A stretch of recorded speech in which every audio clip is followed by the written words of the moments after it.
I always kept my opinion to myself. I was living in a house with many very opinionated women. The Kardashians have a thing for ruining other celebrities to save themselves, and we can't help but ask why.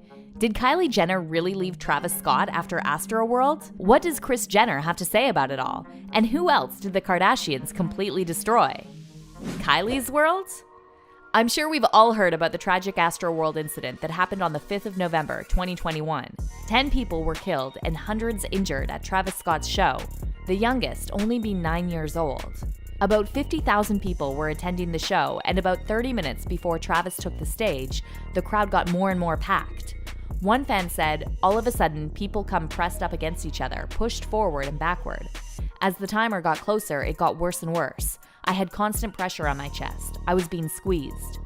But what does Kylie Jenner have to do with all of this? And what really happened to Travis after the incident? Kylie came under fire for insensitively posting an Instagram story of the tragic event, which included an emergency van desperately trying to get through a sea of Travis fans. People were completely shocked by the fact that Kylie saw the tragedy and didn't do anything about it. Some fans even began speculating that she didn't want to get involved and only wanted to save herself.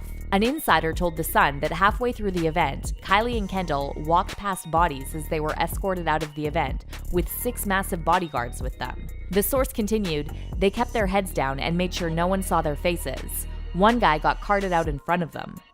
Uh-oh. This means that Kylie really did see the whole thing happening and decided to get out of the concert rather than stay with Travis to support him. Kylie, after being asked to speak out, previously posted a statement on her Instagram story, telling fans that she had no idea what was happening, while adding, "Travis and I are broken and devastated. My thoughts and prayers are with all those who lost their lives." Fans didn't seem to believe Kylie at all and took to the internet to express how they were really feeling. One wrote, "You'd think this family invented calculators with the way they move." While another said, "The Kardashian curse is real. It's almost like any man involved with them eventually starts to have a downward spiral and they drop him. It's comical, really." If you think that's shocking, wait until you hear about what Kylie did after. Rather than staying by Travis's side, Kylie fled in the middle of the night to her $36.5 million LA mansion. The Sun revealed that Kylie and her team waited until it was late and left the house in blacked-out cars heading for the airport. They didn't want anyone to see them. The mastermind. So Kylie basically fled to her mansion with 7 bedrooms, 14 bathrooms, 2 guest apartments, and 20 parking spots, and left Travis at the worst time in his life.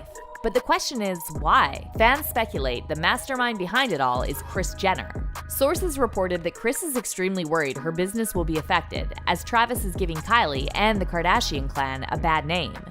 The source also added, "Kris is in crisis mode and still figuring out how to handle this best.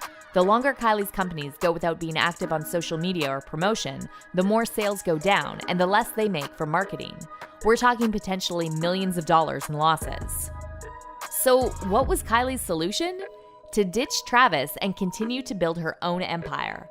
She posed in a series of sports luxe outfits, pouting at the camera in a promotional video that she posted on Instagram just a week after the tragedy. The clip also shared glimpses of Kylie and Kendall's new fashion line, with the caption, "We are so excited to announce that you can now shop Kendall and Kylie styles in the UAE." The post received so much backlash that Kylie had to delete it, with fans saying, "Your apology is too little too late," and deleting comments is tacky. Own up to promoting an event while people lost their lives. Ouch. Another fan wrote, "I just feel sorry for Stormi. She's going to grow up and realize her parents cared more about money than their fans' lives." The Kardashians value money above all else, so it makes sense as to why Kylie threw Travis under the bus.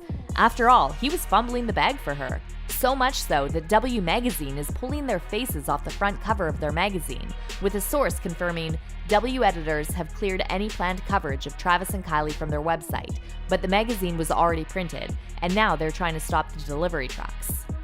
Too much airtime.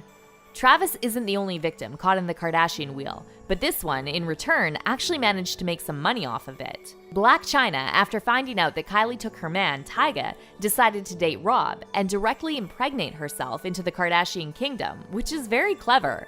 But how did the family bite back?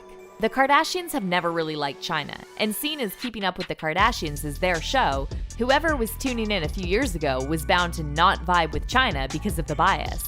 Though she was painted to be a villain by the family, China actually helped Rob step into a better life by encouraging Rob to hit the gym again, lose major weight, and jump back on social media. The fact that China was receiving a lot of airtime threatened the Kardashians, so much so that they spoke to people high up in the industry and got them to axe China's show with Rob at the time. In 2020, Blac Chyna confirmed to the BBC that the vindictive Kardashians tried to destroy her. She sued the Kardashian family, mainly Kris, for being the ones to blame for the axing of her reality TV show, Rob and Chyna, through sabotaging her. In 2020, Chyna won part of the legal battle against the Kardashians by receiving royalties for the unaired series of Rob and Chyna that Kris put an end to. I mean, that definitely doesn't make up for what the Kardashians actually did to Chyna, especially Rob publicly exposing nudes of her and calling her some really mean names on the internet. The hate campaign. Kim Kardashian will do anything to protect herself and her family, even if it involves leaking fake footage to destroy someone. And that's exactly what happened with Taylor Swift. Swift became friends with Kim in 2015 after the infamous VMAs scandal. It wasn't long before Kim decided to be sneaky by leaking an edited, fake conversation between Taylor and Kanye's conversation over Kanye's 2016 track, Famous. The couple lied and claimed that Kanye got permission to rap about Taylor, but Taylor openly admitted that she had no idea that Kanye would be calling her a bitch. It totally ruined her public image. I mean, it kind of makes sense. There's no way she would have told Kanye to publicly swear at her after he humiliated her in front of thousands at the VMAs. A source told Us Weekly that Taylor felt like Kim only befriended her in 2015 to be able to rap vulgar things about her, but that was just the tip of the iceberg. An angry Kim took to the internet to launch a whole hate campaign against Taylor, and because she's a Kardashian, she got away with making Taylor's life hell. Kim famously tweeted, "Wait, it's legit National Snake Day? They have holidays for everybody. I mean, everything these days." Before proceeding to post a fake audio clip of Taylor and Kanye's conversation. And that was just the start of hell for Taylor. Her social media was bombarded with several snake emojis, and Taylor Swift is Over party began trending worldwide, with fans bashing her online. She lost several deals and fans. Following this, Taylor's mental health just worsened, and she locked herself up for a year, and nobody really saw her. Ex-Jenner? Caitlyn Jenner had the most controversial relationship with the Kardashians due to how they treated her after her marriage. Fans didn't understand why Kris played the victim, as she had secretly always known about Caitlyn's sexuality, as she confessed that at the beginning of her marriage, Caitlyn told her that she had done hormone conversion back in the 80s. In a later interview with Vanity Fair in June 2015, where Caitlyn made her first appearance as herself, she had some pretty mean words to say to Kris, telling interviewers, "I think in a lot of ways Kris became less tolerant of me. Then I'd get upset and the whole relationship kind of fizzled." Caitlyn then confessed that their marriage breakdown was 20% gender and 80% was the way I was treated. Ouch. That's a very tough pill to swallow. It definitely led fans to believe that the Kardashians weren't really treating Caitlyn with respect.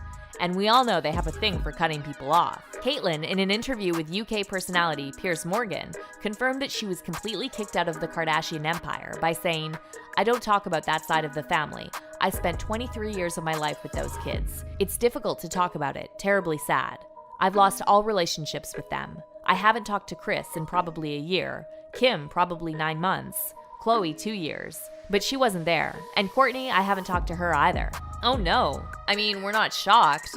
After all, Caitlyn wasn't being quiet about the Kardashians. She accused the family of being publicity hungry and described her marriage to Kris as acrimonious misery. So what's Caitlyn's relationship like with the Kardashians now? Well, they're still pretty much acting like she doesn't exist, with Khloe adding that she hasn't even addressed the subject of Caitlyn with Kris for a long time because the whole situation is so triggering for her.